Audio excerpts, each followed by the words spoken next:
الحمد لله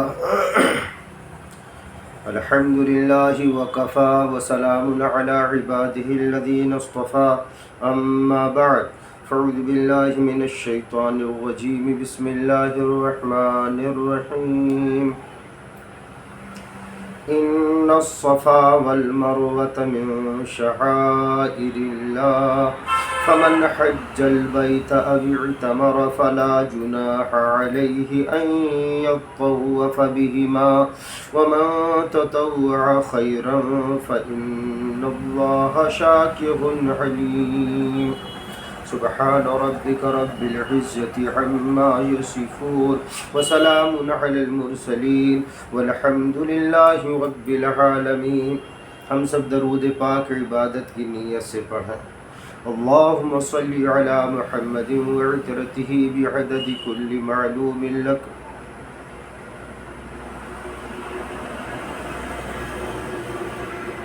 اللہ رب العزت ارشاد فرماتے ہیں کہ بے شک صفا اور مروہ نشانیوں میں سے ہیں اللہ کی۔ صفا اور مروہ دو پہاڑی ہیں، دو پہاڑ ہیں، ایک کو صفا کہتے ہیں اور ایک کو مروہ کہتے ہیں۔ اللہ رب العزت آگے ارشاد فرماتے ہیں سو جو کوئی حج کرے بیت اللہ کا یا عمرہ تو کچھ گناہ نہیں اس کو کہ طواف کرے ان دونوں میں، یعنی سعی کرنے کا حکم دیا جا رہا ہے۔ اور جو کوئی اپنی خوشی سے کرے کچھ نیکی تو اللہ قدردان ہے، سب کچھ جاننے والا۔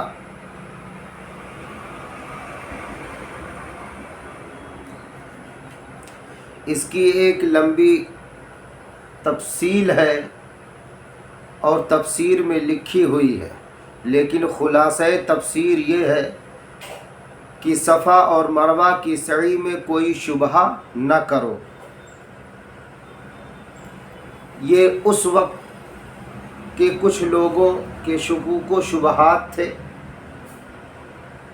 جن شکوک و شبہات کو دور کرنے کے لیے اللہ رب العزت نے یہ ارشاد فرمایا۔ وہاں ایک مورتی رکھی ہوئی تھی، تفسیر معرف القرآن کے اندر لکھا ہوا ہے، کچھ لوگ اس کو چومتے تھے، تو بعضوں کا خیال یہ تھا کہ لگتا ہے صفا اور مروہ کی جو سعی ہو رہی ہے اس مورتی کی وجہ سے ہے، چونکہ ہر زمانے میں رسم بد رہی ہے تو ایسے اس وقت بھی تھی، تو اس رسم بد اور جاہلیت کے خاتمے کے لیے اللہ نے یہ ارشاد فرمایا، جس کو خلاصہ تفسیر میں یہ بیان فرما دیا گیا کہ صفا اور مروہ کی سعی میں، یعنی بھاگ دوڑ میں صفا اور مروہ کی، اس میں کچھ شبہہ نہ کرو۔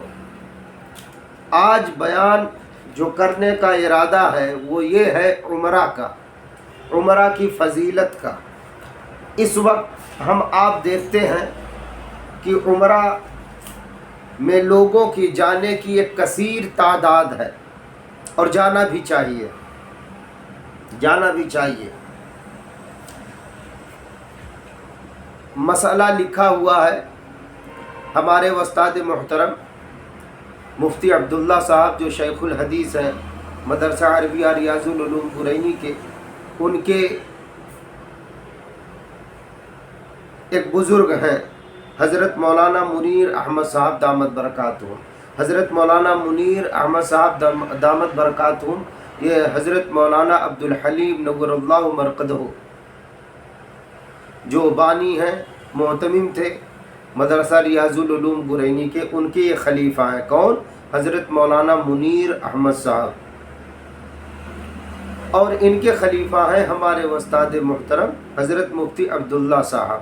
انہوں نے یہ کتاب ہم کو دی ہے، اس کتاب کا نام ہے تحفہ حج، یہ حضرت مولانا منیر صاحب کی کتاب ہے۔ اس کے صفحہ نمبر 177 پر ایک مسئلہ لکھا ہوا، سن لیں۔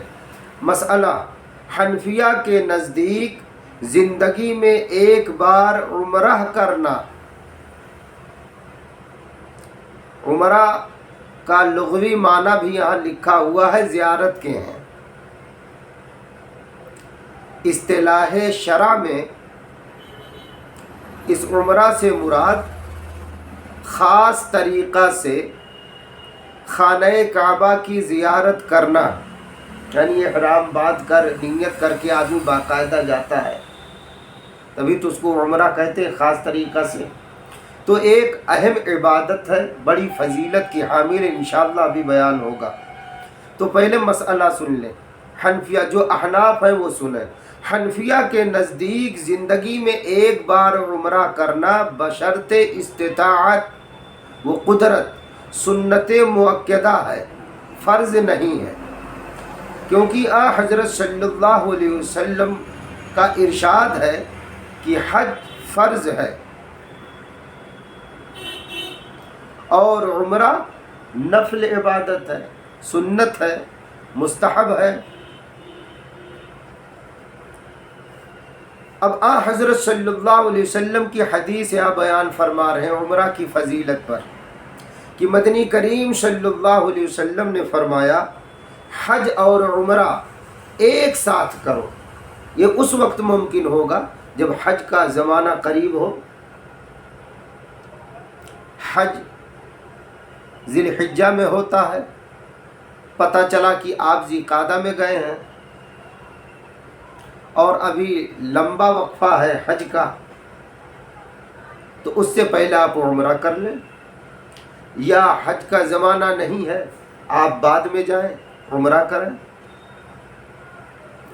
کیونکہ اب حج اور عمرہ کی فضیلت بیان ہو رہی ہے ایک ساتھ، حج اور عمرہ ایک ساتھ کرو، پیارے آقا فرما رہے ہیں، کیونکہ وہ یعنی عمرہ اور حج دونوں تنگ دستی اور گناہوں کو ایسے دور کر دیتے ہیں جیسے کہ بھٹی لوہے اور سونے اور چاندی کے میل کو دور کر دیتی ہے۔ اس حدیث شریف سے معلوم ہوا کہ حج اور عمرہ سے نہ صرف گناہ معاف ہوتے ہیں بلکہ انسان سے ان دونوں کی برکت سے، ان دونوں سے مراد حج اور عمرہ ہے، ان دونوں کی برکت سے فقر و فاقہ بھی دور ہو جاتا ہے، اور ظاہر و باطن اور دنیا و آخرت کی دولتوں سے حج و عمرہ کرنے والا مالا مال ہو جاتا ہے، لیکن اخلاص کے ساتھ، دکھاوا نہ ہو، ریاکاری نہ ہو۔ اللہ پاک ہم سب کو ریاکاری سے بچائے، نام نمود سے بچائے، اور ایسی گندی حرکتوں سے بچائے جو اللہ پاک کو ناپسند ہے۔ حضرت ابن عباس رضی اللہ عنہ سے اب دوسری روایت نقل فرماتے ہیں کہ حضرت صلی اللہ علیہ وسلم نے فرمایا رمضان میں عمرہ کا ثواب ایک حج کے برابر ہے، اور ایک روایت میں ہے کہ اس حج کے برابر ہے جو میرے ساتھ کیا ہو۔ مدنی کریم صلی اللہ علیہ وسلم کہتے ہیں کہ یہ ثواب اس حج کے برابر ہے جو میرے ساتھ، یعنی صاحب جو آخری حج آپ نے کیا تھا۔ سبحان اللہ۔ نیز حدیث شریف میں یہ بھی فرمایا گیا ہے کہ حج و عمرہ کرنے والے اللہ کے مہمان ہیں، اگر وہ اللہ سے کوئی دعا مانگتے ہیں تو وہ قبول فرماتے ہیں، اور اگر خطائیں معاف کرواتے ہیں تو اللہ تعالیٰ ان کی خطاؤں کو بھی معاف کرتے ہیں۔ سبحان اللہ۔ اللہ پاک ہم سب کو بار بار مکۃ المکرمہ مدینۃ المنورہ کی مقبول حاضری کی توفیق عطا فرمائے۔ اب یہاں عمرہ کرنے کا ایک طریقہ لکھا ہوا ہے، لیکن وہ طریقہ اب لمبا ہے، آپ حضرات اگر جا رہے ہیں تو اپنے اپنے قریبی علماء سے پوچھ کے طریقہ سیکھ کر جائیں، بے سیکھے وہاں نہ جائیں، چونکہ ایک بہت ہی محترم بشان عبادت ہے اور اللہ کے خاص دربار میں حاضری ہے، اس لیے سیکھ کر، آداب و احترام سیکھ کر، دعائیں سیکھ کر جائیں، انشاءاللہ بہت نفع ہوگا۔ اسی لیے حضرت مولانا محمد احمد صاحب جو ہمارے سلسلے عالیہ نقشبندیہ کے بزرگ ہیں، وہ کچھ اشعار اس پر کہتے ہیں بہت تڑپ کر کہ مبارک ہو ہم پھر حرم جا رہے ہیں۔ سبحان اللہ، آمین کہیے، مبارک ہو ہم پھر حرم جا رہے ہیں،